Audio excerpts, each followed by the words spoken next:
नमस्कार दोस्तों, आप सभी का स्वागत है हमारे चैनल पर। आशा करती हूँ कि आप सब ठीक और स्वस्थ होंगे। तो चलिए इसी के साथ बढ़ते हैं आज की मुख्य खबरों की ओर। दोस्तों, देश में कोरोना महामारी बहुत तेजी से फैलती जा रही है। आप इसका अंदाजा इसी बात से लगा सकते हैं कि पिछले 24 घंटों में देश में अब तक के सबसे ज्यादा केस पाए गए हैं। जी हाँ, अब इसी को देखते हुए सरकार ने एक बड़ा फैसला लिया है, जिसकी सटीक जानकारी हम आपको आगे इस वीडियो में देंगे। बस उसके लिए आपको इस वीडियो के साथ अंत तक बने रहना है। तो चलिए दोस्तों, आपको ले चलते हैं आज की मुख्य सुर्खियों की ओर, जहां आपको सबसे पहले बताएंगे देश में कोरोना का क्या है हाल। हैक हुआ पीएम मोदी की निजी वेबसाइट का अकाउंट, ट्विटर ने कहा हो रही है जांच। दिल्ली में कोविड-19 से लड़ने की नई रणनीति, घर बैठे होगी कोरोना की जांच, बस फोन घुमाइए।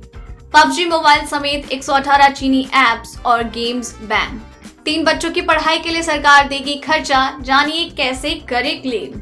इसी के साथ अगली खबर में आपको बताएंगे आज आपके राज्य का मौसम का हाल, वहीं बताएंगे पेट्रोल डीजल के आज के दाम। साथ ही बताएंगे सितंबर में आई पहली खुशखबरी, जाने कितनी हो गई रसोई गैस सिलेंडर की कीमत। सावधान, स्टेशनों में सोशल डिस्टेंसिंग का रखना होगा ख्याल, वरना नहीं रुकेगी मेट्रो। मोदी सरकार दे रही बिजनेस करने का शानदार मौका, हर महीने होगी 30,000 रुपए की कमाई। जी हाँ दोस्तों, ऐसी और भी कई बड़ी खबर और अपडेट निकल कर आ रही है, जिनकी सटीक जानकारी हम आपको इस वीडियो में देंगे।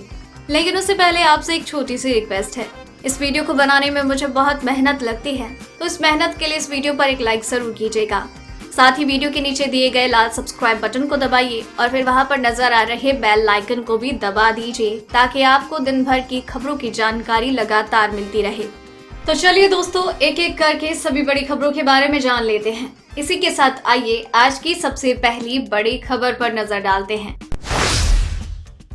देश में कोरोना वायरस के मरीजों का आंकड़ा बुधवार को 38 लाख के पार हो गया। एक दिन में भारत में दुनिया भर में सबसे ज्यादा कोरोना केस आए हैं। 24 घंटे के अंदर कोरोना के रिकॉर्ड 83,883 नए मामले मिले। इसके पहले 29 अगस्त को सबसे ज्यादा 78,479 मरीज मिले थे। बुधवार को 1,043 मरीजों की मौत हुई। अब तक 38,53,407 लोगों की कोरोना के संक्रमित होने की रिपोर्ट है। स्वास्थ्य मंत्रालय की ताजा अपडेट के अनुसार देश में अभी कोरोना के 8,15,538 एक्टिव केस हैं। कोरोना से अब तक 67,376 मरीजों की जान जा चुकी है। अब तक 29,70,493 लोग ठीक हो चुके हैं। पीएम मोदी के ट्विटर अकाउंट को कुछ देर के लिए हैक कर लिया गया। यह अकाउंट उनकी निजी वेबसाइट NarendraModi.in से लिंक था। उनके इस अकाउंट पर 25 लाख से ज्यादा फॉलोवर्स है। अकाउंट हैक करने के बाद हैकर्स बिटकॉइन की मांग करने लगे। हैकर्स ने ट्वीट करते हुए पीएम नेशनल रिलीफ फंड में क्रिप्टो करेंसी के जरिए दान देने की मांग की। हालांकि बाद में अकाउंट को रिकवर किया गया। समाचार एजेंसी रॉयटर्स से बातचीत करते हुए ट्विटर ने भी माना है कि पीएम मोदी की निजी वेबसाइट से लिंक्ड उनका ट्विटर अकाउंट हैक किया गया। ट्विटर की प्रवक्ता के अनुसार हम इस मामले की पूरी जांच कर रहे हैं। PUBG mobile, ABUS launcher, rules of survival समेत 115 अन्य निजी चीनी ऐप्स और गेम्स भारत में प्रतिबंधित कर दिए गए हैं। सरकार के द्वारा टिकटॉक समेत 58 चीनी ऐप्स पर बैन लगाने के 1 महीने के बाद अब ये नया फैसला आया है। इतना ही नहीं, उससे भी पहले सरकार ने 47 चीनी ऐप्स को बैन किया था। इस तरह अभी तक चीन के 200 से ज्यादा ऐप्स बैन हो गए हैं। इलेक्ट्रॉनिक्स और सूचना प्रौद्योगिकी मंत्रालय के द्वारा सूचना प्रौद्योगिकी नियम 2009 के तहत ये प्रतिबंध लगा है। सरकार का दावा है कि बैन किए गए ऐप्स देश की संप्रभुता और अखंडता के लिए खतरनाक है। दिल्ली के उपराज्यपाल अनिल बैजल ने कोविड-19 के प्रसार की रोकथाम के लिए कुछ कदम उठाकर शहर में जांच क्षमता बढ़ाने का अधिकारियों को बुधवार को निर्देश दिया। इन कदमों में मांग पर जांच, राष्ट्रीय राजधानी के सीमा बिंदुओं और बड़े निर्माण स्थलों पर जांच करना शामिल है। दिल्ली में पिछले कुछ दिनों से कोविड-19 मामलों की संख्या फिर से बढ़ रही है और अधिकारियों को लगता है कि संक्रमण के प्रसार पर केवल शहर में आक्रामक जाँच करने और संक्रमितों के संपर्क में आए व्यक्तियों का पता लगाने की रणनीति शुरू करके ही रोक लगाई जा सकती है। सूत्रों ने बताया कि मांग पर जांच सुविधा के लिए एक हेल्पलाइन नंबर जल्द शुरू किया जाएगा, ताकि कोविड-19 के लक्षण वाला व्यक्ति जांच बुक कर पाए और उसके बाद अपने घर पर इस सुविधा को प्राप्त कर सके। भारत और चीन के बीच तनाव जारी है। LAC पर चीन की हर चाल का भारतीय जाबाज करारा जवाब दे रहे हैं। इस बीच सेना प्रमुख जनरल MM नरवणे आज सुबह लद्दाख पहुंचे, जहां उन्होंने दक्षिण पैंगोंग और अन्य जगहों पर हालात का जायजा लिया। पिछले काफी वक्त से भारत और चीन के बीच सीमा पर विवाद देखने को मिला। भारत ने एक बार फिर से चीन की घुसपैठ की बात कही है, जिसके बाद अब सेना प्रमुख ने लद्दाख में हालात का जायजा लिया। यहाँ नरवणे ने परिचालन मुद्दों और जमीनी हालात का जायजा लिया। वही बॉर्डर पर जारी तनाव के बीच चीन और भारत के बीच बैठकों का दौर भी जारी है।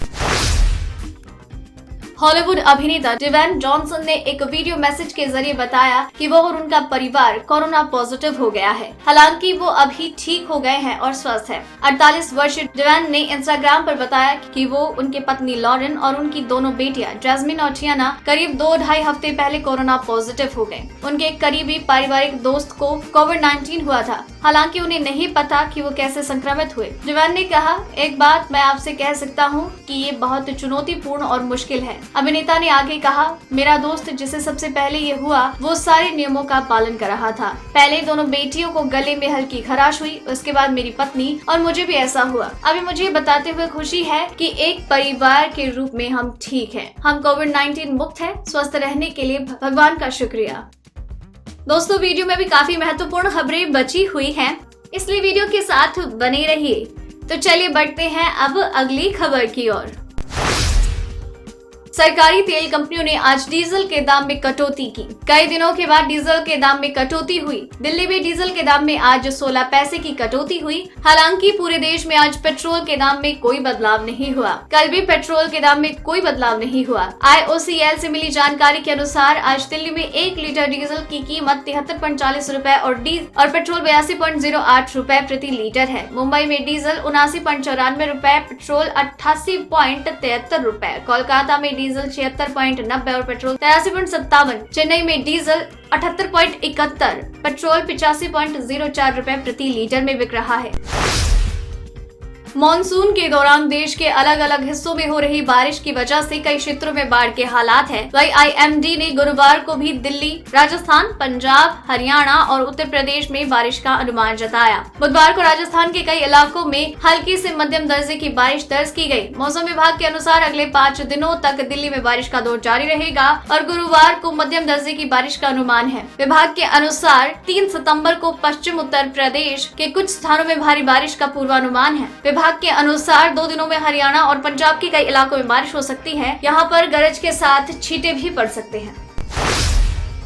सितंबर महीने में आपको गैस सिलेंडर के लिए कम दाम चुकाने होंगे। तेल मार्केटिंग कंपनियों ने सितंबर महीने में 19 किलोग्राम वाले सिलेंडर की कीमत में कटौती कर दी। इस फैसले के बाद दिल्ली, मुंबई, कोलकाता और चेन्नई में 19 किलोग्राम वाले LPG गैस सिलेंडर के दामों में 2 रुपए की कमी हुई है। इंडियन ऑयल की वेबसाइट के अनुसार दिल्ली में 19 किलोग्राम वाले रसोई गैस सिलेंडर अब 2 रुपए सस्ता हो गया है। राजधानी में 19 किलो वाले LPG रसोई गैस सिलेंडर अब 1133 रुपए में मिलेंगे। मुंबई में इसकी कीमत 1091 रुपए से घटकर 1089 हो गई है। कोलकाता में 19 किलो वाले LPG गैस सिलेंडर की कीमत 1198.50 रुपए से गिरकर 1196.50 रुपए। चेन्नई में सिलेंडर की कीमत 1253 से घटकर 1250 रुपए प्रति सिलेंडर हो गई।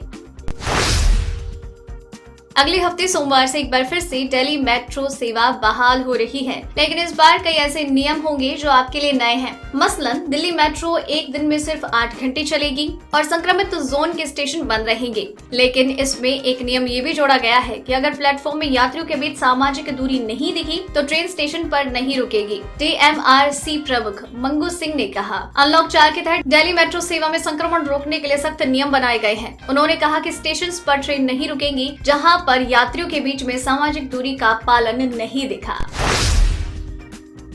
केंद्र सरकार जेनरिक दवाओं को बढ़ावा देने के उद्देश्य से जन औषधि केंद्र की शुरुआत की थी। जन औषधि केंद्र खोलने के लिए मोदी सरकार आर्थिक मदद करती है। ऐसे में आप भी जन औषधि योजना में शामिल होकर अच्छी कमाई कर सकते हैं। इसके लिए सरकार 2.5 लाख रुपए का अनुदान भी देती है। साथ ही दवा की प्रिंट कीमत पर 20% तक का मुनाफा मिलता है। PM मोदी जन औषधि केंद्र का मकसद गरीबों को रियायती दरों पर अच्छी दवाएं उपलब्ध कराना है। अब तक देश के 700 जिलों में 6200 जन औषधि केंद्र खोले गए हैं। इस योजना के जरिए लोगों तक सस्ती दवा पहुंचाना है। जन औषधि केंद्रों पर जेनरिक दवाएं 90% तक सस्ती मिलती है।